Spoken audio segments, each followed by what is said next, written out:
What if the most powerful thing about a death isn't how it happened, but how it ended the story?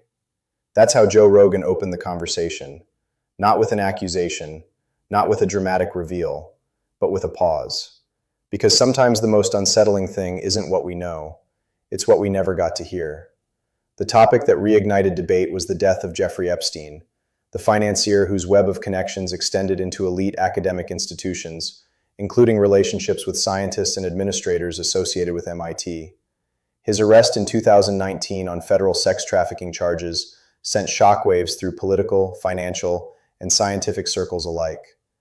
His death in a Manhattan jail cell just weeks later, officially ruled a suicide, sent even bigger ones. And years later, Rogan asked the question many people still quietly hold: why does this still feel unfinished? He began by laying out the established facts clearly. Epstein was arrested in July 2019. He was held at the Metropolitan Correctional Center in New York while awaiting trial. On August 10, 2019, he was found unresponsive in his cell. The New York City medical examiner ruled his death a suicide by hanging. That is the official record. Rogan made that clear. He didn't dispute the official ruling, but he also didn't ignore the context that fueled public skepticism. Here's what makes it combustible, he said. It's not just the death, it's the circumstances. He then walked listeners through the pieces that caused doubt to metastasize online. Epstein had reportedly been placed on suicide watch after an earlier incident in jail, then removed from that watch. The guards assigned to monitor his unit were later charged with falsifying records. Surveillance cameras outside his cell reportedly failed to capture usable footage. And this wasn't just any inmate. This was a defendant awaiting trial whose case involved allegations tied to powerful social networks. When you mix high-profile power connections with institutional failure, Rogan said, you don't get closure, you get suspicion. That's when he shifted to the MIT connection. Before his arrest, Epstein had donated money to scientific research initiatives and cultivated relationships with academics. In the aftermath of his arrest, MIT acknowledged accepting funds associated with him, sparking controversy and internal reviews. Emails revealed attempts by some administrators to manage reputational damage. Rogan didn't accuse scientists of wrongdoing. He didn't suggest complicity. He pointed out something subtler. The fact that this guy had relationships inside elite academic circles makes the story bigger than crime. It becomes a story about influence.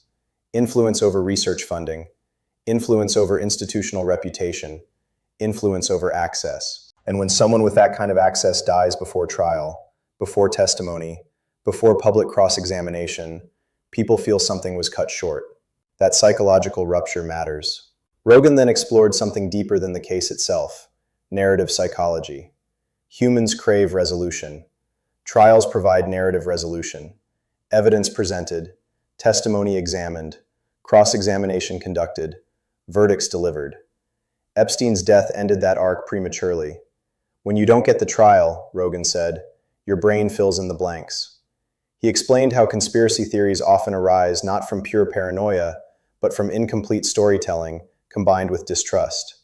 And distrust was already high. At the time of Epstein's death, public confidence in institutions, media, government, financial systems, was already strained. When trust is low, Rogan said, incompetence looks like conspiracy. That line stuck, because the documented failures around the case were real. Guards asleep, paperwork falsified, camera malfunctions, systemic breakdown. But failure is not the same as orchestration, and that distinction matters. Rogan emphasized repeatedly that disagreement among experts does not equal proof of foul play. He referenced the forensic debate that briefly emerged when some independent pathologists questioned aspects of the autopsy findings, while the official medical examiner maintained the suicide ruling. Medical disagreement happens, Rogan said. It doesn't automatically mean murder. Yet in a high-profile case, even routine disagreement can fuel extraordinary speculation. He explained how modern media accelerates that process. Social media compresses nuance. Memes replace forensic reports. Hashtags become verdicts. The phrase, "Epstein didn't kill himself," became a viral slogan, repeated by comedians, politicians, commentators across ideological lines. It transcended party politics, and that alone is revealing. This wasn't left versus right, Rogan said. It was distrust versus authority. That observation cut deeper than any theory. Because the controversy reflects something broader than one jail cell. It reflects erosion of institutional credibility. Rogan then addressed the danger on the other side. There's a real risk in letting suspicion become accusation, he warned. Being photographed with someone, attending a conference, accepting funding, none of that equals criminal conduct. Guilt requires evidence. Proof requires due process. And he was careful to repeat that line. But he also insisted that institutional transparency matters. If it was suicide, he said, then the system needs to explain how such catastrophic failures happened. Accountability for incompetence is not the same as endorsing conspiracy, yet too often those two conversations get merged. Either you accept everything without question, or you're labeled conspiratorial. Rogan rejected that binary. He argued for what he called structured skepticism. Ask questions, demand transparency, but do not fabricate answers.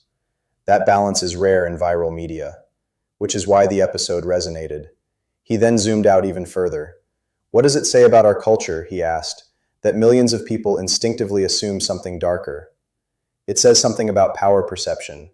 It says something about elite networks. It says something about how inaccessible institutions feel to ordinary citizens.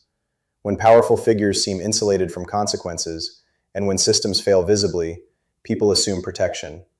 Whether that assumption is justified or not, it reflects a trust deficit. Rogan explored how elite academic institutions found themselves grappling not just with legal implications, but reputational ones. MIT's leadership faced scrutiny for how donations were handled and disclosed. Internal emails became public. Transparency policies were reevaluated. The death didn't just end a criminal case, Rogan said. It forced institutions to look at their own vulnerabilities. And that's where the so-called death theory lives.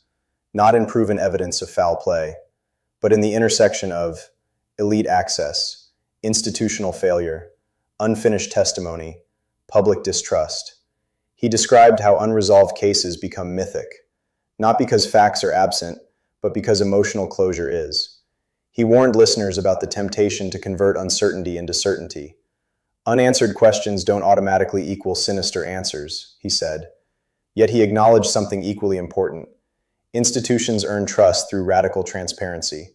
When communication is slow, opaque, or defensive, suspicion grows. And in Epstein's case, communication was messy from the beginning. Rogan ended the segment with a sober reflection. If it was exactly what they said it was, he said, then it's one of the most catastrophic failures in federal detention history, and that alone deserves scrutiny. But scrutiny is not the same as accusation. He left listeners not with a revelation of secret documents or hidden recordings. He left them with a framework. Power plus secrecy plus sudden death equals narrative instability. And narrative instability, in a hyper-connected world, spreads faster than official statements. The controversy isn't sustained by evidence of murder. It's sustained by absence of closure. And closure requires trust. Trust requires transparency. Transparency requires systems that don't fail in ways that look unbelievable. That was Rogan's point.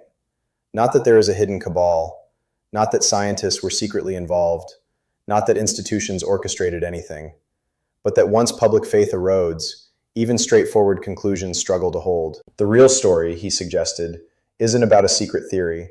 It's about why so many people feel theories are necessary. And that's a harder conversation than any conspiracy, because it forces a reckoning with institutional fragility. And in a world where trust is thinner than ever, that reckoning may be more important than any viral slogan. That's what made the episode powerful.